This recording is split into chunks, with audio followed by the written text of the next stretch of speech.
When you think of wildfires, you may think of destruction, skeletal forests, property loss, and lives forever changed. But fires can also bring rejuvenation. They can renew ecosystems, nourish the soil, and foster new growth.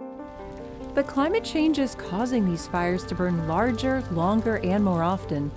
These larger and more frequent fires damage ecosystems, disrupt communities, and can even influence the climate. So, understanding the basics of wildfires and how they're impacted by climate change is key to our ability to predict where and when fires are likely to occur, as well as remotely detect and track wildfires once they ignite, and ultimately mitigate their impacts on human health and the environment. This is Wildfires 101. The first thing you should know is that wildfires require 3 key ingredients: fuel to burn, the right conditions, and a source of ignition. But what does that actually mean? So fuel, like needles, leaves, or wood on the forest floor, is rarely a fire's limiting factor. And the conditions that are favorable for fire, like hot, dry, and windy days, are becoming more and more common as our climate changes. Under these fire weather conditions, fuels dry out and become more susceptible to burn. As for a source of ignition, well, most of the wildfires that NASA detects from space are started by people. Others, usually in the Arctic and boreal regions, are ignited by lightning strikes. NASA can track these conditions and inform land managers when an area appears prone to wildfire. Every day, NASA is able to detect thousands of new fires from space.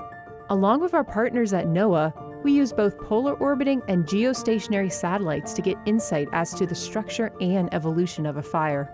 Geostationary satellites remain fixed in relationship to the globe, giving us new images of one hemisphere every 5 to 15 minutes. However, the resolution is usually coarser than that of polar orbiting satellites, which will pass over a fire twice per day. From over 500 miles above the Earth, these orbiting satellites will detect and characterize thermal anomalies, locations on the Earth's surface that are hotter than their neighbors that can indicate burning associated with new or existing fire events. Importantly, these instruments can detect fires at night, a time when wildfires typically lay down and smolder. Since the majority of large wildfires last for multiple days, the ability to track them both day and night is instrumental to helping land managers combat the blazes. But it's not just the fire itself that's dangerous. Wildfire smoke can travel for thousands of miles, having the ability to blanket large swaths of a continent from a single wildfire. Smoke from wildfires can reach high altitudes, between 3 to 6 miles, and travel with prevailing winds.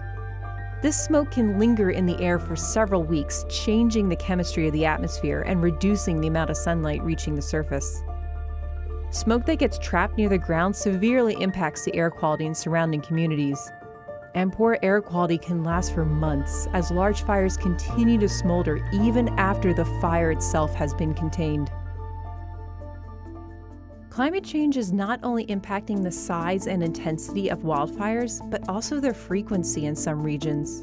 NASA has over 22 years of daily fire data to track wildfire trends. This is important to get a sense of how fire regimes, the historical frequency of wildfires in a region, are changing over time.